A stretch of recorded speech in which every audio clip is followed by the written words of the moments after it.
Hi everyone, my name is V and welcome to the video where I go through the entire ERAS portal section by section. Moving on to research experiences, again it goes over the same sort of stuff, organization, location, your position, dates, etc, etc. In the description for research, what I did was I wrote the project title first, so it would be project : whatever the title was. Then I had two paragraphs. The first paragraph was how I got involved in the research project, how I got to be part of this and what my role was. Then the second part is why this research was important. So for me, just going off my paper, it says this paper focuses on the trends of rectal cancer, blah, blah, blah. Why is it important? And very, very key, what skills I learned. So the skills that I improved on through this experience include my ability to blah, blah, and that's your description. Reason for leaving, same thing. If you left because it was published, write that. I wrote, anticipated submission to blah, blah, blah. I'm sorry, I'm saying a lot of blah, blahs, blahs, but fill it in. So there goes your research experiences. At the end, you have the section that says publications. Here, there's a few different options you can choose: oral presentation, poster presentation, peer-reviewed. Of course, if you have, peer-reviewed published articles, that is fantastic. This is your place to shine with that. Put that in there. Poster presentation, I would put in if I genuinely had a poster or presented it somewhere.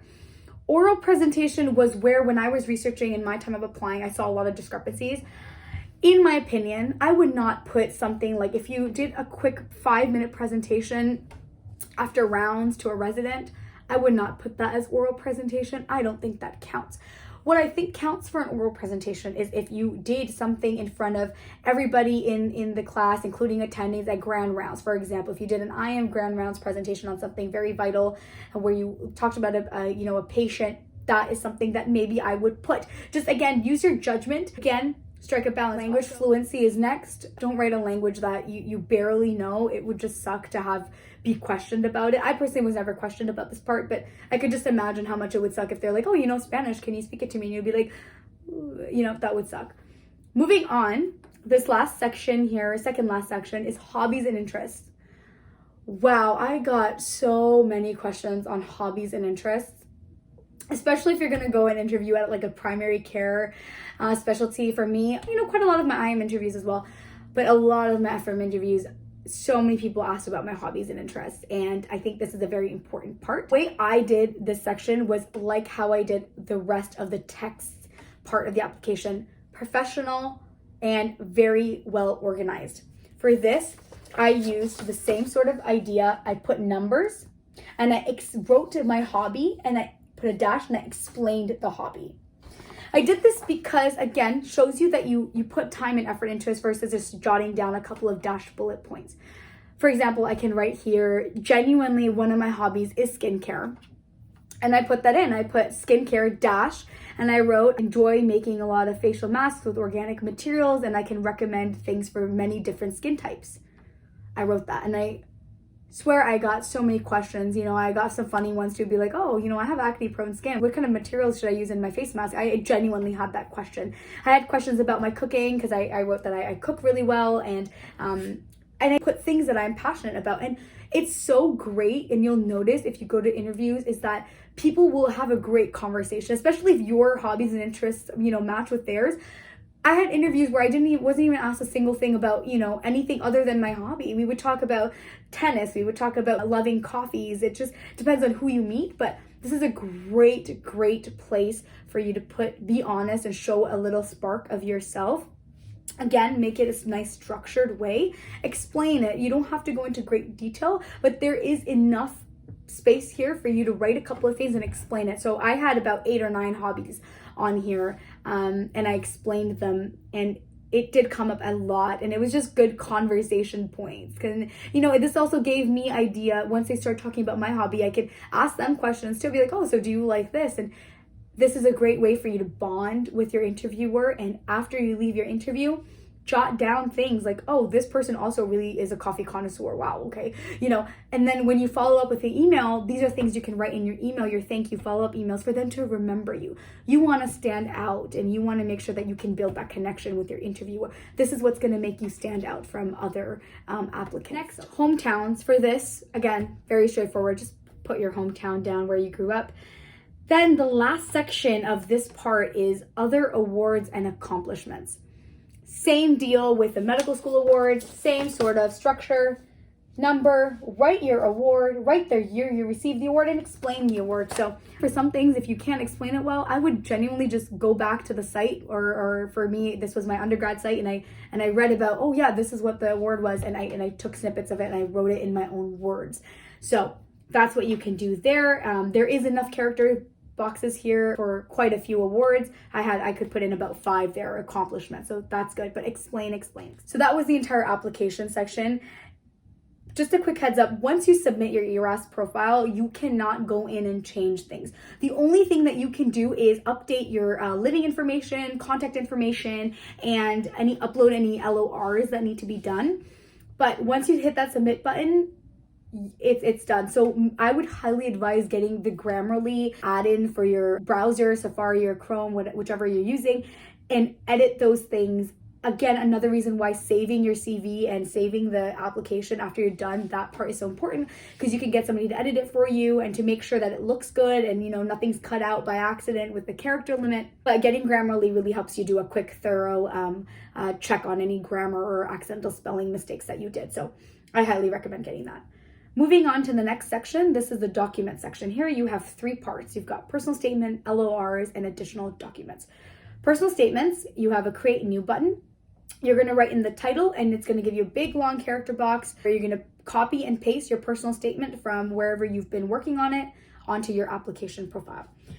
So again, another big reason why Grammarly is important is, even though you've edited it and you've checked your personal statement a few times, hopefully before you submit it, it gives you a quick last minute look. When you copy and paste your personal statement into the box and you hit save, you're gonna it's gonna show up, and then you'll be able to download the personal statement.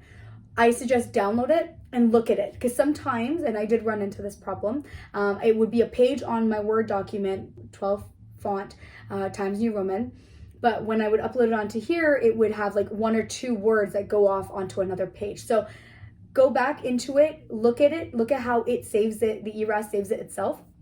And then I would go back into it, edit it, and then fix up whatever I needed to. Very, very important to get it to just that 1 page. If you are going to be applying to more than one specialty, I did that. I get it. The struggle is real. Sometimes you like more than one thing. Completely get it. Been there. Or genuinely, sometimes you're just trying to maximize your chances of matching. Caribbean grad struggles, I understand. I think there's a little bit of a smart way to do this. I didn't want to upload my personal statements by writing, FM personal statement, IM personal statement. So what I did was I put my name, so Veba Solanki - personal statement, like the word personal statement, and that I saved that as my first personal statement for IM. Then I uploaded my second personal statement, and I just switched the 2 around. I wrote personal statement - my name and saved that. I knew which ones were which, and that way I was able to upload the right one to the correct application, because you do have to upload it manually to each program. Be very careful and don't mix it up. Like, don't do this and then accidentally forget which one is which, because you're not putting the actual specialty in that, and upload it to the wrong specialty. That would suck. So be very thorough and check. Again, you don't have to do this. This may be a little bit too tedious for some people. It's just, remember, all of this is just my advice and what I did. So listen to the advice, but do what you think is best for you. So that's personal statements. Then the next section is LORs. Here, same thing. You're going to click the add new button and save the LOR letter writer's information. So you're going to write the person's name, and then I usually wrote the person's name and then who they were. So, attending, OBGYN. I wouldn't write OBGYN, I would write obstetrics and gynecology, or attending, family medicine / hospitalist, whatever their status and whatever they are. You write that down, you write specialty, and you save it. Once you do this, it's going to give you a letter ID, which is very specific to that LOR. And also there's an actions drop down menu that you can click there. Once you do this, you have to confirm the LOR. So you click the checkbox button on the very left-hand side and you confirm the LOR entry by marking the checkbox and going from there. ERAS sends you an email every time an LOR has been uploaded in your name. You have to give it a couple of days to be verified. Like it takes a couple of business days to be uploaded and verified. So when it comes time near the deadline, it can be really stressful because, you know, even though the person that uploaded it a few days ago, it's still not showing up for you and you get stressed out. That's why it's so important for you to start early. So that's it for the LOR section. It also gives you a good status check. It gives you, oh, it's been uploaded, and it gives it a green check mark versus confirmed for upload is still blue. So that's really useful. The last section of the documents area is additional documents. For this, you have it gives you like a nice table with all the additional requirements. Your USMLE transcript, this one, I believe you have to, if I can remember correctly, you have to authorize the release of this transcript. So it's uploaded automatically for you and it actually gives you the date. It shows me the date that mine was authorized. So you have to enter USMLE ID for this, and that's why it's in the initial part of your application. You have to authorize it. And then again, when you're doing the programs, you have to send it to each program as well. So that's for the USMLE transcript. The next thing is PTAL. PTAL changed in my year. I know that for the 2020 cycle. Previously it was, you know, you have to fill out the special form PTAL if you want to do California residency. My year it changed where it's like after you match, then you do the PTAL. So, I mean, I'm not sure if it's changed even after that. Always check and make sure you're kept up to date with what the current guidelines is for that, especially if you want to apply for California residency. So that's PTAL. Your MSc PE and your med school transcript, that will be uploaded automatically from your school. So make sure you're in touch with your guidance counselors or whoever is doing that portion for you. Your ERAS photo is what comes next. You have to go to Oasis to upload your photo. And I think I have here the specific guidelines for the photo for ERAS. And so there are specifications. You can look this up also. I'll just read it to you. It must be in color. It's a full front view of your head and shoulders, showing a full face centered in the middle. So I literally found a Groupon. I was in New York for my clinicals at the time. I found a Groupon and I just went randomly got the photo taken. So I don't think you need to go out and spend tons of money on this. If you're a pretty good photographer, I'm sure you can do it at home. But it should be a very professional photo. It has to be 2.5 by 3.5 inches. So when you upload it, make sure you know those dimensions and have a great resolution. And again, for IMG applicants, you have to upload your photo into the ERAS system first. So you go to Oasis and then you can upload your photo and then it'll automatically show onto here. The last thing here is the ECFMG status report. So this is only for IMGs, and this is your sort of summary that ECFMG sends to each program. This, I believe, is done for you and it's automatically uploaded as well. There's no actions required. I can't remember if I did anything else for this. I don't think so, but if I do remember, I will post in my description box. Anything I miss out in the video that I can't remember right now or anything additional, I will post. So the next part is programs. Programs, you're going to have different options: search, save, what you've applied to, what you've withdrawn from, payment history, assignment checklist, and assignment report. When you're searching your programs, of course, I can make another video on how to search programs using Frida, Residency Explorer that opens in June. I also personally got Match a Resident. I have my own opinions on that, and maybe I can do another video explaining my opinions on that. But mostly Frida and Residency Explorer are good free go-to for students for looking at what programs you want to apply to. You can also search by specialty on here. Saved programs, it'll just show you the full list of programs that you've saved, and you can look it up from there. Again, you have to upload your personal statements, your LORs, the transcript, and all of that individually to each program. So if you are applying to more than one specialty, I would do it one specialty at a time, making sure you're not confusing anything and not mixing up any documentations. Next section is the programs withdrawn from. This, again, if you withdrew from this after it's been submitted, you don't get a refund, but it shows you a list here. Then it's payment history. For payment history, it gets to be a lot. Let me tell you, I'm looking at it right now and I'm like, damn. Especially for IMGs, again, I understand the struggle. We do end up applying to a lot more programs than the average American grad, so I get it, especially if you have more than one specialty you're applying for. There is a way to calculate it. I can post the link of the Excel sheet below that AAMC has, and it helps you calculate what cost is it going to be for your total ERAS applications, depending on the number of programs you have and how many specialties you have. So I can link that below. It gives you an invoice as well, so you can save that. The last part here, or the second last part, is assignments checklist. This is a great area I think that the portal has. It gives you a summary of what has been assigned to every program. So I can look at mine here. ECFMG status report, MSP, and a med school transcript. These are all auto assigned to all your programs. The personal statement, the photo, the PTEL, the USMLE transcript, these are the things that you have to assign, again, individually to each single program. So make sure you do that. And then there's that other table on the right-hand side that shows you how many programs have been assigned LOR. The last part is assignments report. I didn't really look at this part. This is just, yet again, another bigger summary. It goes through every single program that you applied and what you have assigned. So this is just, these last two things are just good ways for you to check, okay, what am I missing in anything? But the good thing about this is if you do want to contact a program once you've applied to it, it does give you the program director's name, their phone number, and their email of contact that they have given to ERAS. So this is a good way if you're looking for a contact. Again, I didn't use it much, but I'm sure if you needed something, this would be a good place to look. Okay, wow, we're almost coming to the end.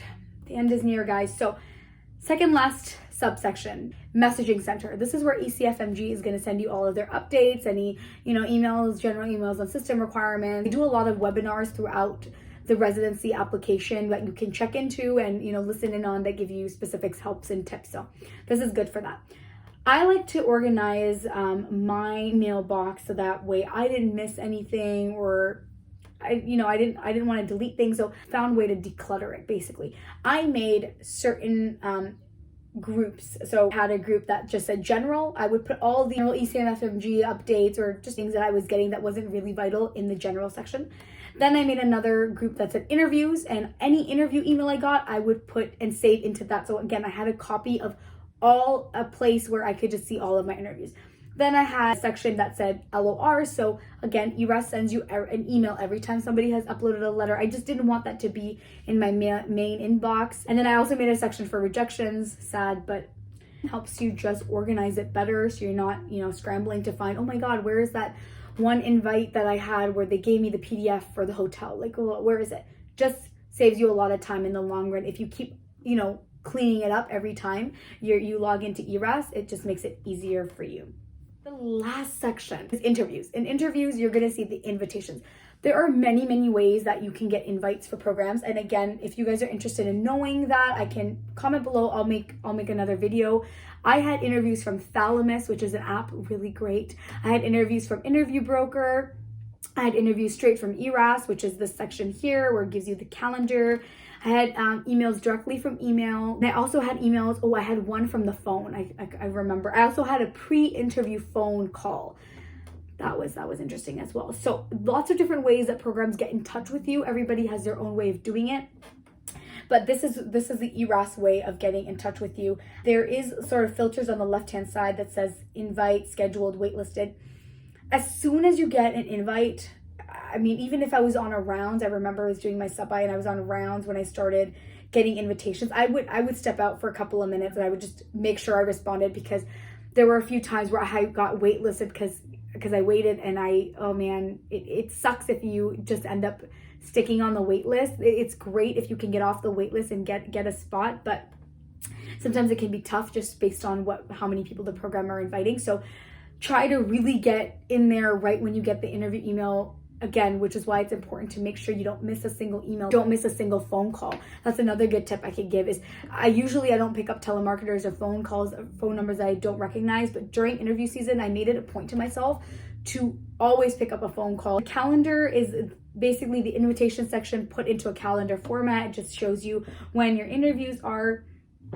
And I think that is it. So that is all of the subsections of your ERAS application. Wow, we went through it all. I really hope this helped.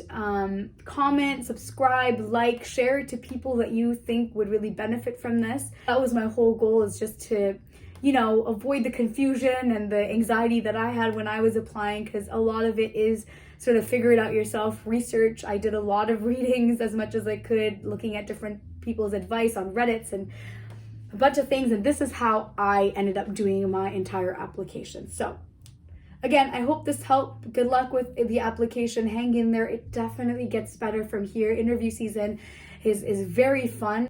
I mean, if you make it fun, just have a positive outlook and good luck. Bye.